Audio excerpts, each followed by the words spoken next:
Hello guys, अस्सलाम वालेकुम, नमस्ते, सत श्री अकाल जी। कैसे हाल चाल है? उम्मीद करता हूं सब कुछ होगा बढ़िया और अपनी लाइफ को बहुत सारा एंजॉय कर रहे होंगे। जैसा कि जंतर मंतर प्रोटेक्ट बिल्कुल सक्सेस गया है, बिल्कुल ठीक है ना।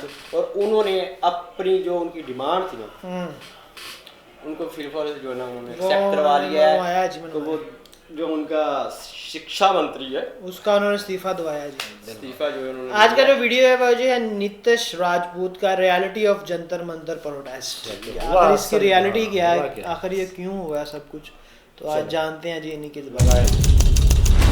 20 जुलाई 2026 को ये काम शुरू हुआ। जो मार्च है ना वो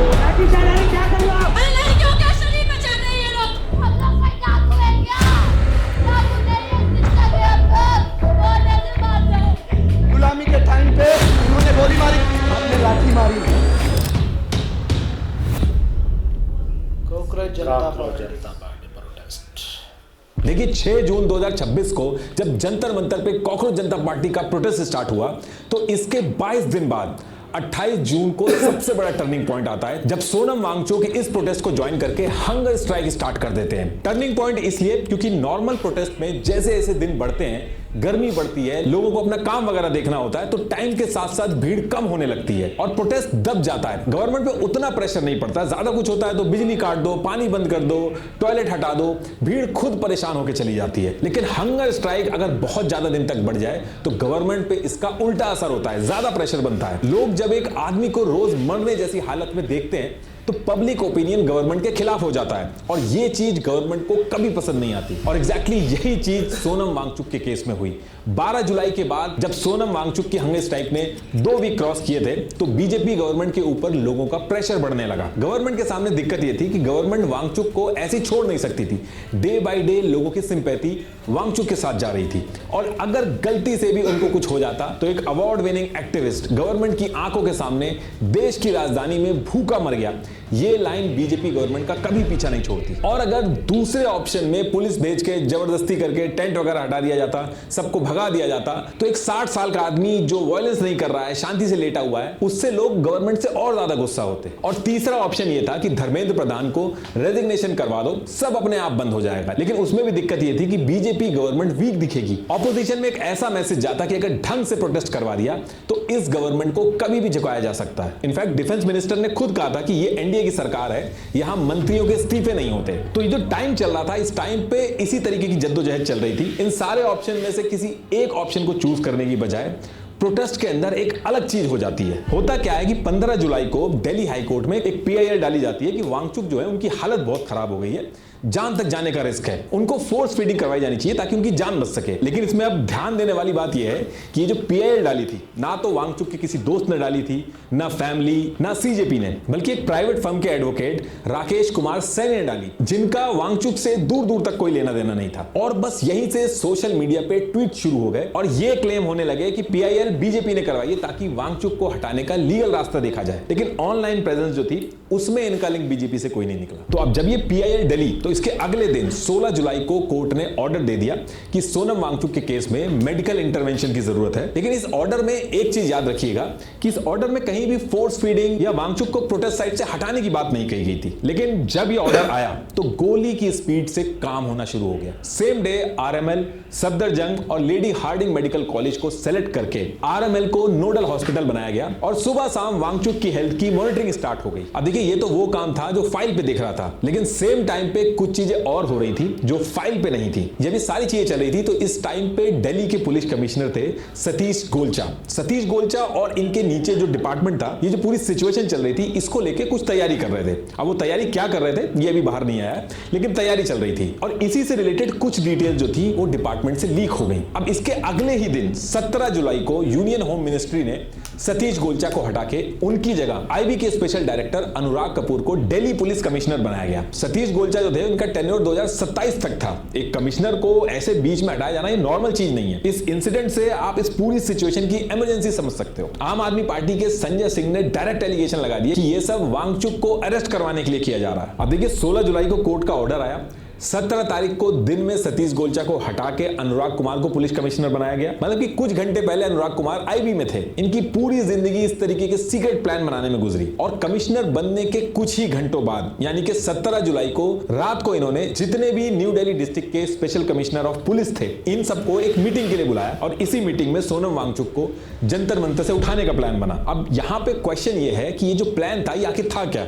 देखिए, ये जो प्रोटेस्ट साइट थी वहां पे पुलिस ने हर जगह पे सर्वेलेंस कैमरा लगा रखे थे। बहुत सारे पुलिस वाले सिविल यूनिफॉर्म में प्रोटेस्टर्स के बीच में ही घूम रहे थे। कॉकरोच जनता पार्टी के जितने भी मेंबर थे उन सब का रूटीन फॉलो किया जा रहा था। कब ये खाना खा रहे थे, कब ये सो रहे थे, कहां जा रहे थे, नहाते कहां थे, किस टाइम स्टेज पे कम भीड़ रहती थी, ये सारी चीजें फॉलो हो रही थी। तो ये सारी चीजें जब ये फॉलो कर रहे थे तो इनको पता चला कि मॉर्निंग में 6 बजे का आसपास का जो टाइम होता है इसमें एक छोटी सी विंडो होती है जिसमें सीजेपी के फाउंडर अभिजीत दिपके स्टेज पे नहीं रहते और ये एक लौती ऐसी विंडो थी जिसमें सोनम वांगचुक के आसपास सबसे कम वॉलंटियर्स रहते हैं। तो एज पर इंडिया टुडे मॉर्निंग के इसी स्पेसिफिक टाइम को सेलेक्ट किया गया सोनम वांगचुक को उठाने के लिए, मेडिकल इंटरवेंशन के लिए। अब देखिए, यहां से जब टाइम वगैरह सब सेलेक्ट हो गया तो इसके बाद सबसे इंपॉर्टेंट चीज थी इस पूरे ऑपरेशन को सीक्रेट रखना। तो इसके लिए हायर अथॉरिटी जो थी इन्होंने क्या किया कि सेम टाइम पे यानी कि 17 जुलाई को रात को 11 बजे न्यू दिल्ली डिस्ट्रिक्ट के जितने भी एसएचओस थे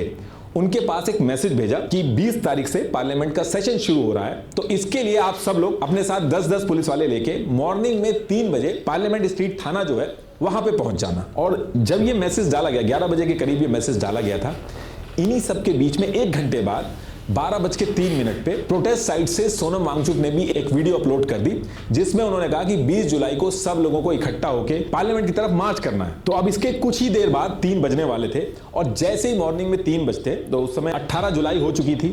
सारे एसएचओज अपने साथ 10-10 पुलिस वाले लेके जैसा डिसाइड हुआ था पार्लियामेंट स्ट्रीट थाने पे इकट्ठा हो जाते हैं। इन सब में से किसी को अभी तक ये नहीं पता था कि इन लोगों को ही वांगचुक को प्रोटेस्ट साइट से उठाना है। तो इसके बाद यहीं से इन सबको मंदिर मार्ग थाने पे ले जाया गया और फिर वहां पहुंचने के बाद न्यू दिल्ली डिस्ट्रिक्ट के डीसीपी सचिन शर्मा ने इन लोगों को पहली बार पूरे ऑपरेशन के बारे में बताया कि यहाँ पे कोई पार्लियामेंट की ड्रिल वगैरह नहीं होनी है। सोनम वांगचुक की तबीयत खराब है, उसकी वजह से प्रोटेस्ट साइट पे जाना है, वहां से उनको उठा के हॉस्पिटल ले जाना है और इस पूरे ऑपरेशन को 30 सेकंड के अंदर करना है, उससे ज्यादा नहीं लगना चाहिए। और इसको इस तरीके से करना है कि कोई भी यूट्यूबर या इन्फ्लुएंसर फोटोग्राफ वगैरह ना ले पाए। इस पूरे ऑपरेशन को मिलिट्री स्टाइल लेयर्ड ऑपरेशन की तरह डिजाइन किया गया। एज पर इंडिया टुडे इसमें इन्होंने 3 लेयर बनाई। सबसे अंदर वाली जो लेयर थी उसमें 30 से 35 स्पेशल स्टाफ और लोकल पुलिस थी। इन लोगों को वर्दी की जगह ऐसे कपड़े पहनने थे कि जिससे ये डॉक्टर लगे। इन लोगों को वहां पे जाके एक व्हाइट चादर से वॉल बनानी थी ताकि कोई भी फोटो ना ले सके और उस वॉल के अंदर ही पूरा का पूरा ऑपरेशन कंप्लीट करना था। और फिर वांगचुक को एम्बुलेंस में बैठा के ले जाना था। कौन वांगचुक को उठाएगा, कौन व्हाइट चादर से वॉल बनाएगा, कौन स्टेज पे होगा, कौन एम्बुलेंस के पास होगा, सबका काम फिक्स था। इसके बाद जो दूसरी लेयर थी उसमें सीआरपीएफ और आरएएफ की टीम थी। इनका टास्क था अगर बैरिकेड एरिया के बाहर प्रोटेस्टर्स कुछ हरकत करने लगे तो उसको कंट्रोल करना। और तीसरी लेयर में सीनियर ऑफिसर थे जिनको एम्बुलेंस और पुलिस वैन के कंट्रोल पॉइंट पे खड़े होकर अगर कुछ गड़बड़ होती है तो वहीं से कमांड देना। और इसके बाद एग्जिट प्लान भी था। ट्रैफिक पुलिस को भी इंस्ट्रक्शन दे दिए गए थे कि प्रोटेस्ट साइट से लेकर सफदरजंग हॉस्पिटल तक जब तक ऑपरेशन चलेगा पूरा रूट क्लियर रहेगा, उस टाइम पे ट्रैफिक नहीं रहेगा, कोई रेड लाइट नहीं रहेगी। तो ये सारी चीजें डिसाइड होने के बाद जो अगले 1-2 घंटे थे ये लोग पूरे प्लान की मॉक ड्रिल करते हैं और फिर 5 बजे deputy commissioner of police new Delhi ये फाइनल ब्रीफिंग देते हैं। और ये ब्रीफिंग देने के बाद एम्बुलेंस और फोन जैमर और पूरी टीम धीरे धीरे करके प्रोटेस्ट साइट पे पहुंचने लगती है। और फिर प्रोटेस्ट साइट पे पहुंच के ये लोग अभिजीत दिपके का प्रोटेस्ट साइट से उठ के जाने का वेट करते हैं। इसके साथ साथ एक और सीनियर थी जो प्रोटेस्ट साइट पे कैमरास लगे थे, उनसे ये सारी चीजें लाइव देख रही थी। अब जब ये सारे लोग वेट कर रहे थे मॉर्निंग में तो 6:30 पे अभिजीत दिपके स्टेज से उठते हैं और थोड़ी दूर पे ही झंडेवालान में एनसीपी स्पोक्स पर्सन अनीश के घर की तरफ निकल जाते हैं। अभिजीत दिपके के निकलते ही पूरे एरिया में फोन जैमर से मोबाइल इंटरनेट वगैरह बंद कर दिया जाता है और फिर स्पेशल स्टाफ और लोकल पुलिस की एक टीम स्टेज की तरफ पहुंचती है और सेम टाइम पे दूसरी टीम दिपके जिस घर में गए थे वहां पे जाके दिपके को हाउस अरेस्ट कर लेती है। अब देखिए जो पूरी टीम सिविल ड्रेस में स्टेज पे चढ़ी तो शुरू में तो लोगों ने सोचा कि ये लोग रेगुलर हेल्थ चेकअप के लिए आए होंगे, लेकिन फिर फिर ये लोग स्टेज पे चढ़ने के बाद व्हाइट चद्दर से वॉल बना के वांगचुक को उठाना स्टार्ट करते हैं। तो उस टाइम पे लोग रेजिस्ट करना स्टार्ट करते हैं। कुछ लोग मोबाइल से वीडियो बनाने की भी कोशिश करते हैं तो उनके मोबाइल छीन लिए जाते हैं। वहां पे जो लोग थे उन्होंने बाद में बताया कि वहां पे झड़प भी हुई, उनको मारा भी गया। ये इमेज में देखिए आप, ये इधर ये व्हाइट चद्दर से इन्होंने वॉल बनाई है, ये इस साइड एम्बुलेंस वेट कर रही है और इधर ये कुछ डॉक्टर के कपड़ों में घूम रहे हैं। प्लान ये था कि पूरा ऑपरेशन 30 सेकंड में होगा, लेकिन 30 सेकंड की जगह 2 मिनट से ज्यादा लग गए इस ऑपरेशन में।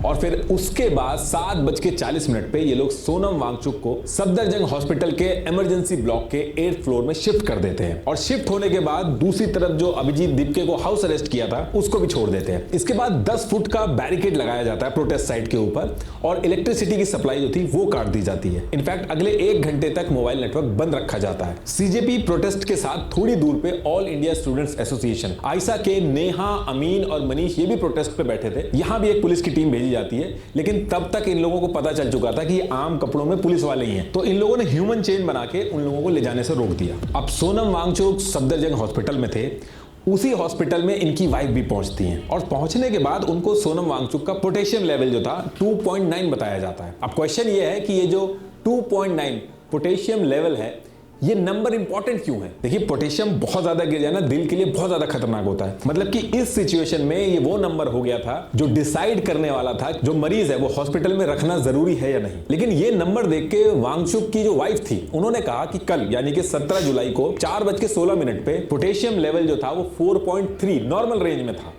और इतने कम टाइम में अगले ही दिन 2.9 कैसे हो सकता है? इन्होंने इंडिपेंडेंट लैब से टेस्ट करवाया, अगले दिन इसका लेवल 3.5 आया, नॉर्मल रेंज में था। तो 3 दिन में अलग अलग 3 टेस्ट हुए, एक दिन 4.3 आया, एक दिन 2.9 आया और एक दिन 3.5 आया। सिर्फ जिस दिन पुलिस ने वांगचुक को उठाया था उसी दिन इतना ज्यादा कैसे गिर गया? लेकिन वांगचुक की वाइफ ने कहा कि आगे चल के ये नंबर रिपोर्ट में से हटा दिया गया और उसकी जगह लिख दिया गया डिक्रीज पोटेशियम लेवल। एज पर द फेडरल कोर्ट ऑर्डर में daily health monitoring at the site की बात नहीं हुई थी। वांगचुक को हॉस्पिटल शिफ्ट करने के लिए नहीं बोला गया था। वाइफ ने कहा कि पुलिस ने जिस कोर्ट ऑर्डर के बेसिस पे वांगचुक को उठाया है उस ऑर्डर में वो एक्शन ही नहीं लिखा हुआ है। वांगचुक की वाइफ का यही लीगल आर्गुमेंट भी था कि सिर्फ मेडिकल मॉनिटरिंग अलाउ की गई है, हॉस्पिटल के अंदर ऐसे बिना मर्जी के उठा के ले जाना नहीं लिखा गया, तो ये इलीगल है। तो अब ये जो मैं बता रहा हूं ये तो हुआ पुलिस का मेडिकल इंटरवेंशन, लेकिन इस मेडिकल इंटरवेंशन के बाद रिएक्शन और ज्यादा खराब हो गया। ये लग रहा था कि सोनम वांगचुक को प्रोटेस्ट साइट से हटाने के बाद मामला शांत हो जाएगा,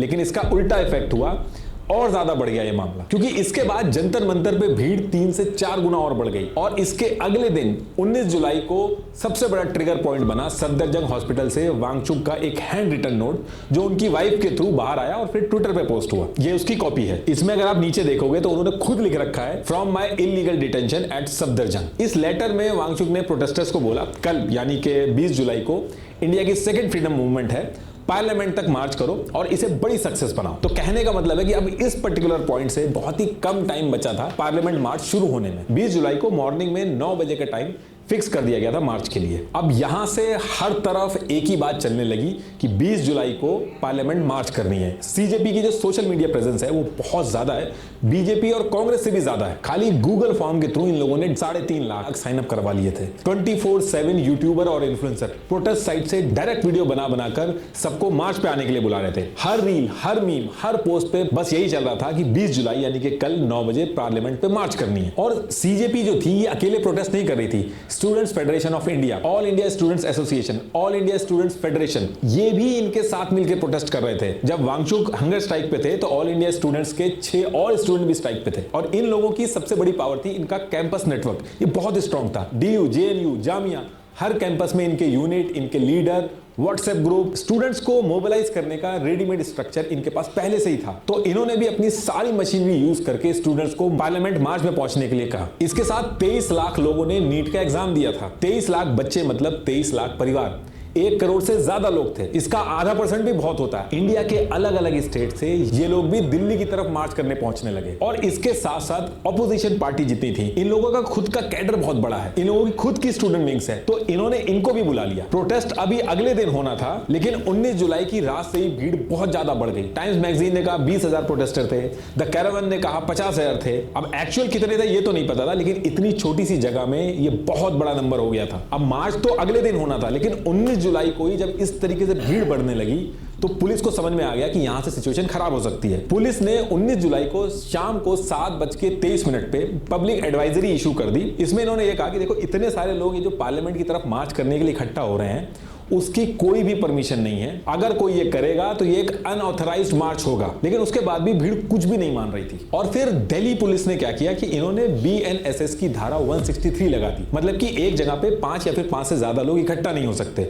इसको एक क्राइम माना जाएगा। लेकिन किसी को कोई फर्क नहीं पड़ रहा था, सब पहुंचते चले जा रहे थे। और दिल्ली पुलिस ने रात में ही अपनी पूरी प्रिपरेशन कर ली थी, क्योंकि इनको समझ में आ गया था कि अगले दिन बहुत कुछ होने वाला है। पुलिस ने अलग अलग लेयर बना ली थी।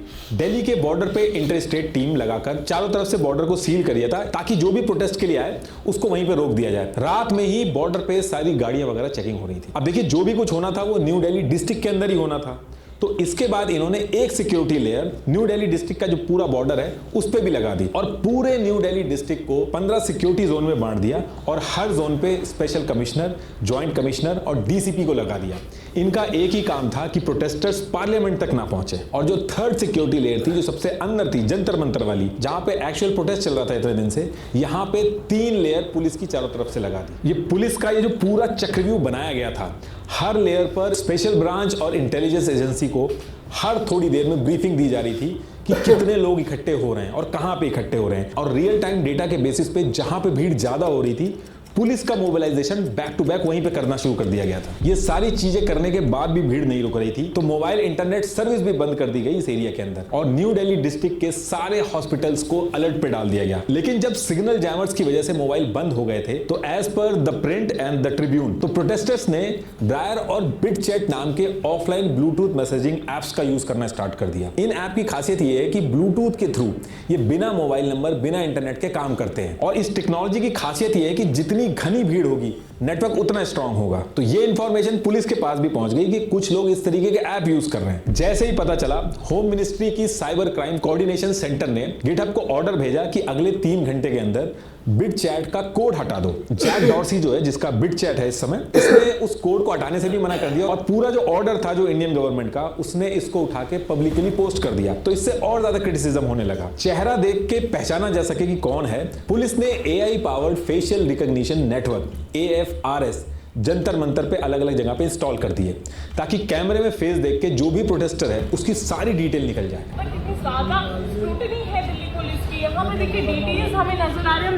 और इस चीज के ऊपर भी कोर्ट में उठा के PIL डाल दी गई। अब इसके बाद डेट आती है 20 जुलाई 2026। अब यहां से 1 महीने से प्रोटेस्ट कर रही भीड़ थी, दूर दूर से आए लोग थे। दूसरी तरफ हफ्तों से प्लानिंग कर रही स्टेट मशीनरी थी। और यहां पे क्वेश्चन बस इतना था कि पहले कौन झुकेगा।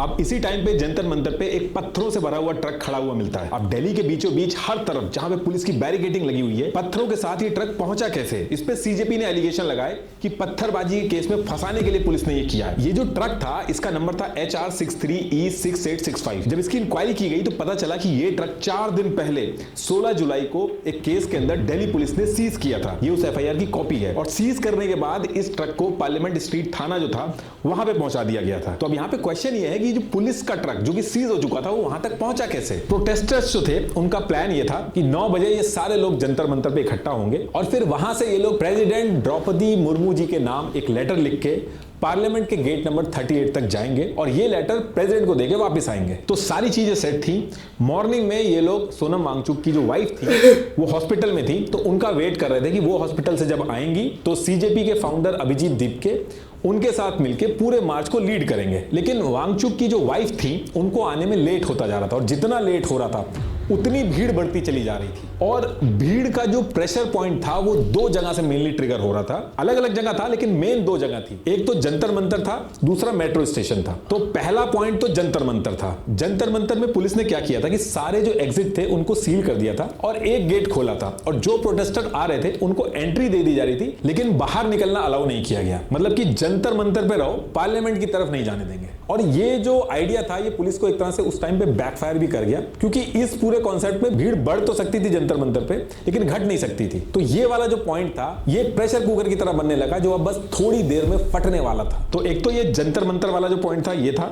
दूसरा ट्रिगर पॉइंट था जो 5 मेट्रो स्टेशन से प्रोटेस्टर आ रहे थे। तो पुलिस ने पहले तो उनको रोकने की कोशिश की, जब वो नहीं रुक रहे थे तो वहीं मेट्रो स्टेशन पे बैरिकेडिंग लगा दी। तो ये 2 बड़े बड़े पॉइंट बने जहां पे भीड़ हर सेकंड बढ़ रही थी और पुलिस के लिए हर सेकंड इनको रोकना मुश्किल होता जा रहा था। ये जो इमेज आप देखोगे इसमें पार्लियामेंट तक पहुंचने वाली जितनी भी रोड्स हैं जिसपे ये डॉट लगा हुआ है ये सारे बैरिकेडिंग लगे हुए थे। तो अब इसके थोड़ी देर बाद ही वांगचुक की जो वाइफ थी वो 10 बजे जंतर मंतर पे पहुंच जाती है और फिर सीजेपी के फाउंडर अभिजीत दीपके जूस पीकर अपना अनशन तोड़कर अनाउंस करते हैं कि संसद मार्ग की तरफ चलो। लेकिन ये बोलने के तुरंत बाद अभिजीत दीपके जो थे वो स्टेज के पीछे की तरफ गए। तो कुछ लोगों को लगा कि अभिजीत दीपके को ही फॉलो करना है, तो भीड़ का एक ग्रुप दीपके के पीछे ही स्टेज के पास रह गया और दूसरा ग्रुप जो मेन गेट की तरफ था वो अलग डायरेक्शन में बढ़ने लगा। दूसरा जो मेट्रो स्टेशन पे पुलिस भीड़ को रोक रही थी, ये मार्च वाली बात जब वहां तक पहुंची तो वो लोग भी कंट्रोल से बाहर हुए और आगे बढ़ने लगे। लेकिन इसमें सबसे बड़ी दिक्कत ये हुई कि जो लीडर थे जिनको मार्च लीड करनी थी वांगचुक हॉस्पिटल में थे, दीप के पीछे साइड रह गए थे, बाद में ट्रक में आ गए। सौरभ दास और आशुतोष रंका ये जेपी नड्डा के पास थे। सारे ऑपोजिशन लीडर कहां गायब हो गए पता ही नहीं चला। तो ये जो लीडरलेस भीड़ थी इनको कुछ समझ में ही नहीं आ रहा था। तो यहां से भीड़ ने क्या किया कि जो जिस लोकेशन पे था वहीं से बिना किसी कोऑर्डिनेशन के पार्लियामेंट की तरफ पहुंचने लगा। और यही वो पॉइंट था करीब 11 बजे जब सारी चीजें हाथ से बाहर होने लगी। सबसे पहले बैरिकेड तोड़ के प्रोटेस्टर्स एसबीआई बिल्डिंग को क्रॉस करते हैं। 11:15 पे पार्लियामेंट स्ट्रीट पुलिस स्टेशन के बैरिकेड के आगे निकलते हैं। 11:45 पे पटेल चौक और 11:54 पे केरला हाउस। और यहीं से जब भीड़ आउट ऑफ कंट्रोल हुई तो पुलिस ने लाठीचार्ज करना स्टार्ट कर दिया। तो पहली चीज तो पुलिस की प्रिपरेशन इस तरीके की होनी चाहिए थी कि ये नौबत ही नहीं आती। और जब ये नौबत आ चुकी थी तो पुलिस को कमर के ऊपर मारना अलाउड नहीं था, लेकिन लाठियों से सर फोड़े गए। के टाइम पे उन्होंने गोली मारी, आपने लाठी मारी। किसी का पैर टूटा, कई बेहोश हो गए। एक होता है डंडे से डरा के भीड़ को दूर करना, एक होता है खुंदक निकालना।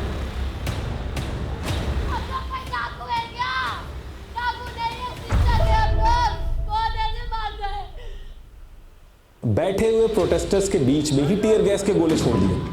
कुछ मेल पुलिस वालों के लड़कियों को पीटने के भी वीडियो बाहर आए। कई ऐसे भी वीडियो बाहर आए जहां पुलिस वाले लड़कियों को सेंसिटिव पार्ट पे डंडे से अटैक कर रहे थे।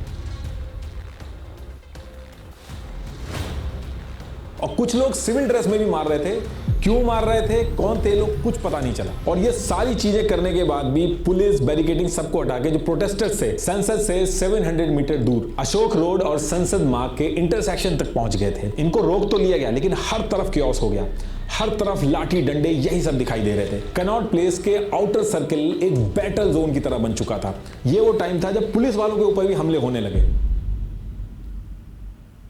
पुलिस ने कहा कि पैलेट गन जो थी वो नहीं चलाई, लेकिन दिल्ली पुलिस का अपना रजिस्टर होता है जिसमें पुलिस अपने ऑपरेशन की डिटेल्स लिखती है। जनरल डायरी बोलते हैं उसको। As per Times of India Parliament Street थाने की जनरल डायरी में लिखा था 55 round non electrical shell, 15 round electrical shell, 5 tear gas grenade और 2 राउंड एंटी राइट गन और plastic pellet. As per Times of India ये सारी चीजें डीसीपी रैंक ऑफिसर के ऑर्डर पे की गई। अब देखिए इस प्रोटेस्ट के अंदर बाहर के एलिमेंट थे या ऑपोजिशन के लोग थे, ये बहस चलती रहेगी, लेकिन एक बात से हर कोई एग्री कर रहा है कि इस प्रोटेस्ट में वो स्टूडेंट्स और यूथ भी थे जिनके जेन्युइन इशू थे। एक गरीब आदमी के लिए इस एग्जाम के अलावा और कोई रास्ता नहीं है गरीबी से बाहर निकलने का, लेकिन इसमें भी अमीर लोग अपने पैसे और अपने बड़े कनेक्शन का यूज करके पेपर खरीद लेते हैं। पेपर लीक करा के ये लोग गरीबों का हक मारते हैं। पेपर लीक सिर्फ एक बार नहीं हुआ है, बार बार पेपर लीक हो रहे हैं। पिछले 1.5 साल से मैं खुद इन मुद्दों के ऊपर वीडियो, ट्वीट, शॉर्ट्स, रील सब बना चुका हूं। यूपीएससी का एग्जाम लीक नहीं होता, मतलब एक मैकेनिज्म तो है देश के पास जिससे पेपर लीक रोका जा सकता है। तो फिर ये नीट, एसएससी,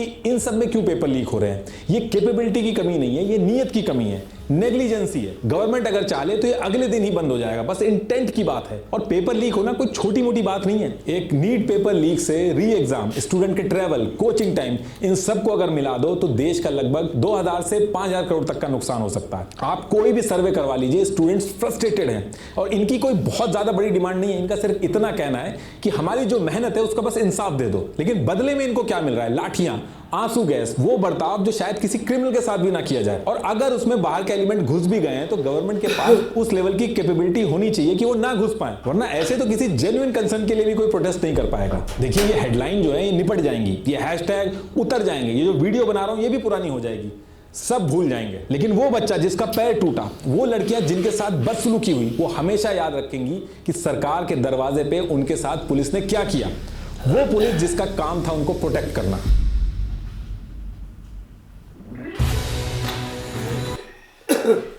अच्छा, बहुत ही डिटेल वाइज और उन्होंने बहुत अच्छा एक वीडियो बनाया गया है कि मतलब जैसे वो स्टार्ट हुआ और कैसे कैसे उन्होंने यार प्लानिंग करके उसको, उस बंदे को पहले उधर से निकाला। ठीक है, वीडियो बहुत अच्छा बनाया यार। सेम मुझे ऐसे जैसे कोई सीबीआई काम नहीं करता। हाँ, एक एक उन्होंने पॉइंट जो है डिटेल और विद प्रूफ ठीक है ना, कहाँ पे आईपीएल दर्ज हुई है, कहाँ पे क्या हुआ है, कोर्ट का ऑर्डर क्या आया है और कैसे उसको वहां से निकाल के हॉस्पिटल शिफ्ट कर दिया गया। बिल्कुल ठीक है ना, टोटल रियलिटी ला। अच्छा, उनका प्लान था कि ये जो मतलब 30 सेकंड के अंदर उन्होंने सारा कुछ ये कवर करना था, लेकिन फिर भी उनको 2 मिनट से ऊपर लग गया। लेकिन स्टूडेंट को पता चल गया फिर भी चलो सक्सेस तो हो गया ना, हॉस्पिटल तो वो पहुंच ही गए ना, वो उनको लेके उधर चले गए। लेकिन हुआ क्या, उसका रिजल्ट उल्टा हुआ। हाँ, उन्होंने मतलब अपनी तरफ से हर तरह से कोशिश की है कि हम इस मुद्दे को खत्म कर दें, ठीक है, स्टूडेंट जो है ना ये प्रोटेस्ट खत्म कर दे। लेकिन स्टूडेंट ने वो प्रोटेस्ट खत्म नहीं किया, आगे से आगे बढ़ता गया।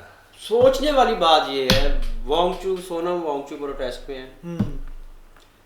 आई थिंक उन्होंने भूख हड़ताल की प्रोटेस्ट की। हंगर थी, ठीक है। तो उसको आई थिंक के 10 दिन हो गए वो हंगर को प्रोटेस्ट कर रहा है। उसकी फेवर में कोर्ट में रिट किसने दायर कर दी है? ये बात ये एक खेल ही था ना कि कोर्ट के ऑर्डर से अगर हम आपसे उसको उठाएंगे ना तो वो हमें बहाना मिल जाएगा। ये एक सोची समझी सारी चाल है। ठीक है, जब एक कोर्ट का ऑर्डर मिल जाता है ना उसके साथ उसको लेके आप फिर 19, 21, 22 कर सकते हो। ये तो वैसे भी कर लेते हैं पुलिस वाले, कोई मसला नहीं है। लेकिन वो क्या है कि उनको रीजन प्रूफ मिल गया कि वो कर सकते, लिख के दे दिया गया कि कर सकते हो। ठीक है ना, लेकिन जज ने बहुत अच्छा फैसला दिया। उसने ये नहीं किया कि प्रोटेक्ट खत्म करो, वहां से उठा के हॉस्पिटल ले जाओ। सही है। उसने कहा सिर्फ उसका मेडिकल चेकअप करो और डेली बेस ये चीज उसकी वाइफ ने ये मुद्दा उठा दिया और ये जो सच भी था। ठीक है ना। अच्छा, उन्होंने मतलब वहाँ पे जो वो ट्रक भेजा है भरा हुआ पत्थरों का, वो कह रहे हैं 4 दिन पहले जो है वो थाने में दिल्ली पुलिस ने पकड़ा है। ठीक है, वो उधर कैसे पहुंचे? सारी साजिश थी यार। मतलब उन्होंने हर तरह से कोशिश की है, हर तरह से पहुंच रहा है। उसको वहां पे पहुंचाने की रीजन क्या है? जब भी कहीं प्रोटेस्ट होगा, अब पुलिस वालों ने तो पत्थर नहीं ना मारने, पुलिस वालों ने खाने हैं। ठीक है, और जो प्रोटेस्ट जो कुछ कर रहा है, अगर उसे इजीली पत्थर मिल रहा है ना तो वो पत्थर तो इजीली फिर मारेगा। जंतर मंतर के एरिया में कोई पत्थर है नहीं, उड़ा नहीं रहती नहीं एरिया, समझ रहे हो? वो सोची प्लान के हर तरफ से खुद को साफ रख के उनको बुरा कर दिया लेकिन उन्होंने भाई अपना सच्चाई की, उन्होंने अपना हक नहीं छोड़ा। ठीक है, उन्होंने अपना राइट्स लेके छोड़ा। और यार ये इतना बड़ा इशू नहीं था। उन्होंने सिर्फ ये कहा था कि हमारे साथ ज्यादती हो रही है। ठीक है, तो अगर उसी टाइम उसको मतलब इस्तीफा दवा देते तो इतना प्रोटेस्ट भी ना होता। अहंकार था। बीजेपी का ही मंत्री आके उसी चीज के ऊपर कंट्रोवर्शियल बयान दे रहा है ऑन द स्टेज कि ये इंडियन गवर्नमेंट है, यहाँ के मंत्रियों को इस्तीफा नहीं दिया, हटाया नहीं जाता। फिर जो यूथ थी उन्होंने बताया है, उन्होंने दिखाया है, उन्होंने हर तरह से ऐसे ही है, ऐसे लेकिन वो जो जिससे इस्तीफा लिया वो कहता मैं सारे पोल खोलूंगा। अच्छा, हाँ, चलो देखते हैं गाइस। बोलेगा ना, देखो जी इस्तीफा दिलवाना भाई किससे दिलवाना था? स्टूडेंट यार, वो अपने राइट्स प्राइम मिनिस्टर ने। ठीक है, प्राइम मिनिस्टर ने उसको इस्तीफा दिलवाना। अब चाहे वो फर्स्ट डे दिलवा देता, चाहे अब भी ना दिलवा, जब हर तरफ से पानी ऊपर चढ़ गया ना तब भी इस्तीफा उन्होंने पानी चढ़ गया। यार आप ये देखो सलमान खान कि कहा जाता है सलमान खान और नरेंद्र मोदी बहुत क्लोजली हैं। अच्छा, वो ये रियलिटी है। सही है। नरेंद्र मोदी उनके बहुत अच्छे ताल्लुकात रिलेशंस हैं, लेकिन उस बंदे ने भी उठ के ट्वीट किया स्टूडेंट्स को। यार उनका इंसाफ राइट्स है, मिलना उनका राइट्स है, इसमें तो हम ये चीज कहेंगे यार। एक ट्वीट किया, वो वायरल जा रही है ये चीज, उसने एक ट्वीट किया घर बैठ के, कोई रिस्पांस नहीं आया, उसने दूसरा ट्वीट किया, नेक्स्ट डे इस्तीफा आ गया। सही है। चलें जी गाइस, बाकी स्टूडेंट का प्रोटेस्ट जो वो कामयाब रहा है, हमने पूरी रियलिटी देख ली है जी। भाई ने बहुत अच्छा वीडियो बनाया, आपको कैसा लगा कमेंट सेक्शन में लाजमी बताइएगा। मिलते हैं अगली वीडियो में, गुड बाय, अल्लाह हाफिज़।